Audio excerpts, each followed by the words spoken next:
पूर्व मुख्यमंत्री स्वर्गीय कैलाश जोशी के बेटे और पूर्व मंत्री दीपक जोशी की निजी जिंदगी एक बार फिर से सुर्खियों में।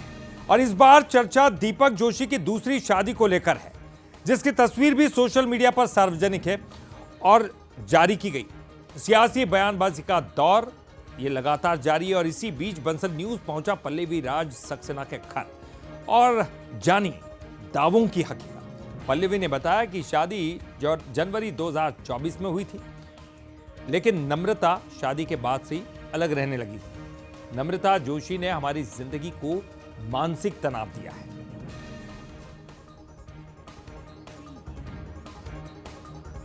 पूर्व मंत्री दीपक जोशी की शादी को लेकर कुछ दिन से सोशल मीडिया पर तस्वीरें वायरल हो रही हैं। उनकी पत्नी जिन्होंने हाल ही में शादी की है, पल्लवी राज सक्सेना, हमारे साथ उनसे बात करेंगे। जिस तरीके की खबरें सोशल मीडिया पर हैं, क्या सच्चाई क्या है? आपकी शादी कब हुई थी, कैसे हुई थी? और उसके बाद जिस तरीके से दावे किए जा रहे हैं, चाहे अमृतांशी जोशी हो, शिखा मित्रा हो, क्या कहेंगे? मेरी शादी 4 दिसंबर 2025 में आर्य समाज मंदिर नेहरू नगर से की गई थी, जिसमें मेरे परिवार के लोग और कुछ उनके परिवार के लोग और हमारे फ्रेंड सर्कल शामिल था। और परिवार दोनों परिवार बेहद खुश थे। हमारी हल्दी मेहंदी सारी रस्में हो गई थी, पर 6 दिसंबर को नम्रता जोशी जी अचानक आ जाती हैं और आके इनके देवास वाले घर में घुस जाती हैं और उनके नौकर के साथ अभद्र व्यवहार करती हैं। और उसके बाद वो परिवार में ही सब पे दबाव डालती हैं कि मैं बीवी हूँ, तो ये कौन है? नम्रता जोशी दावा कर रही हैं कि मेरे साथ शादी हुई थी, मैं उनके देवास वाले घर पर रहती हूँ। इसमें कितनी सच्चाई है?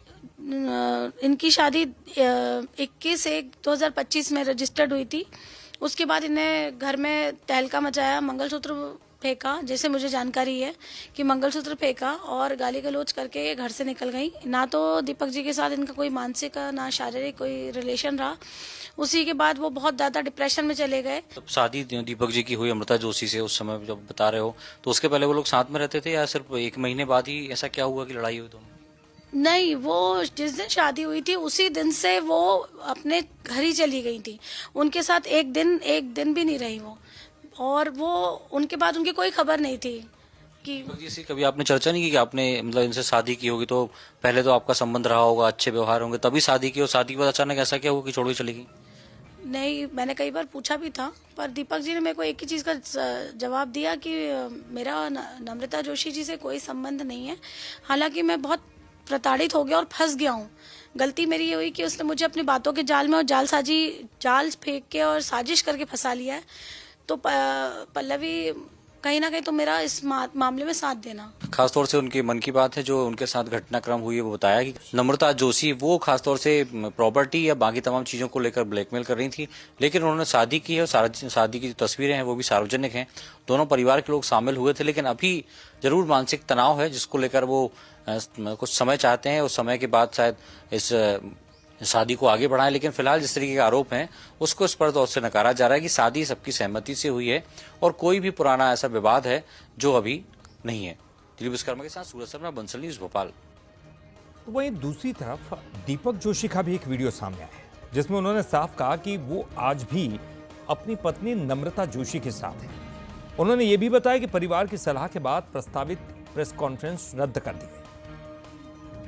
आज 22/12/25 को मैं अपनी अर्धांगिनी नम्रता जोशी के साथ ये कह सकता हूँ, ना मैंने रास्ता छोड़ा, ना मंजिल भटकी है। मैं आज भी अपने परिवार के साथ हूँ। और चलिए अब आपको बताते हैं कि शादी को लेकर अचानक आए सियासी भूचाल की शुरुआत हुई तो कैसे हुई। दरअसल आर्य समाज मंदिर में 4 दिसंबर को हुई इस शादी की तस्वीरें पल्लवी ने खुद ही अपने सोशल मीडिया अकाउंट पर पोस्ट कर दी थी, बाद में से डिलीट भी कर दिया। लेकिन तभी कांग्रेस के नेता ब्रजेंद्र शुक्ला ने इन तस्वीरों को सोशल मीडिया पर शेयर किया और बधाई दे डाली। फिर क्या था, सियासी बाजार में चर्चाओं का दौर शुरू हो गया। हालांकि ये पहली बार नहीं है, इसके पहले भी दीपक जोशी की 2 और महिलाओं से भी शादी की चर्चा है। इनमें से 2 मामले कोर्ट तक भी पहुंचे हैं। पल्लवी से पहले नम्रता जोशी और शिखा जोशी भी खुद को दीपक जोशी की पत्नी बता चुकी हैं।